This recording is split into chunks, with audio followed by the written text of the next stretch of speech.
Thanks, Rob. I'd actually like to carry on, really, where Annika, who spoke earlier, left off. And she talked about the fact that this isn't some kind of equal two-sided war.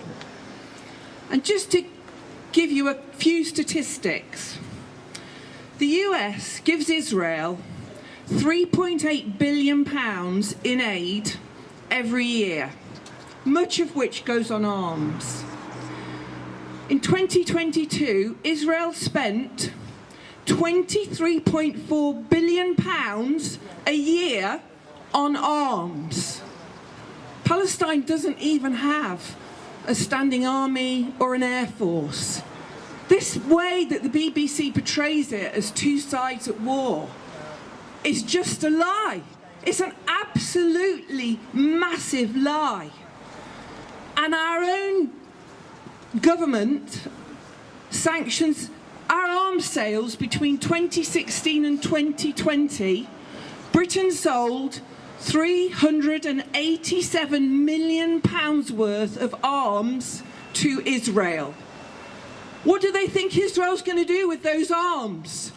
What do they think they're going to do? Well, if they didn't know, they can watch it on TV now. They can see the killing from their profits. And we have to say, not just stop the ceasefire, that we should not be sending arms to Israel. Not today, not next week, never, never.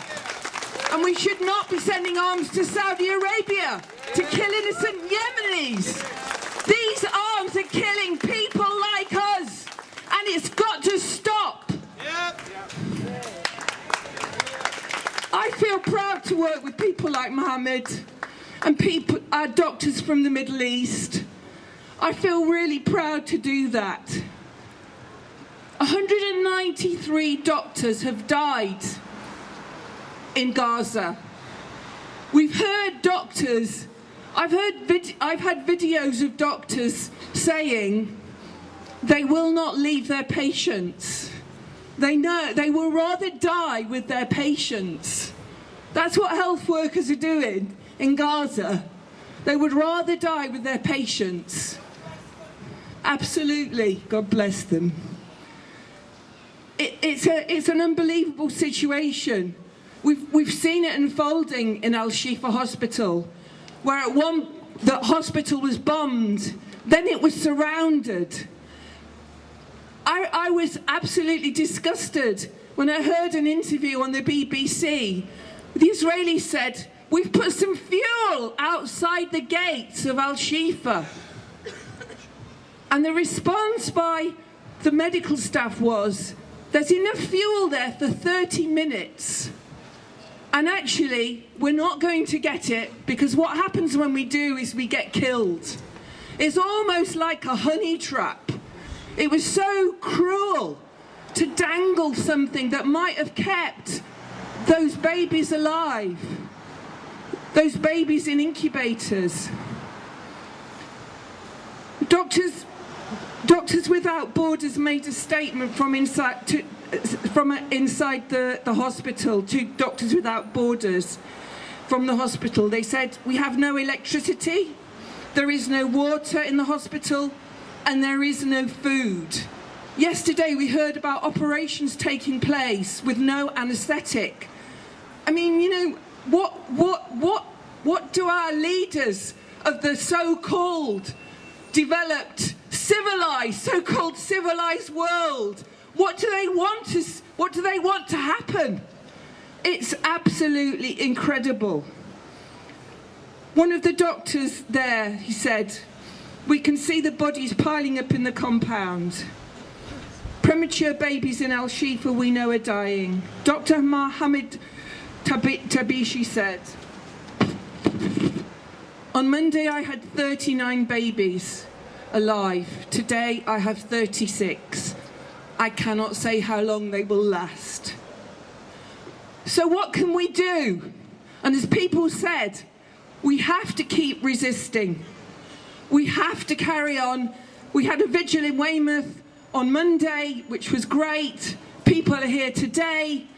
We want you to tell your friends about the coach next Saturday. We've booked that coach knowing that people will come. Last week's demonstration was 800,000 people. It was the second largest demonstration in our history. Our politicians are not representing us. They're not representing what we feel should be done, the inhumanity of Palestine. I think we should also have a vigil outside our hospital at DCH. I think we should do that. And I think we should send that footage, to people in Palestine. The reason that I think today, before we march, we're going to do a collection. And that collection is for two things. Half of it will go to medical aid for Palestine, for absolutely obvious reasons.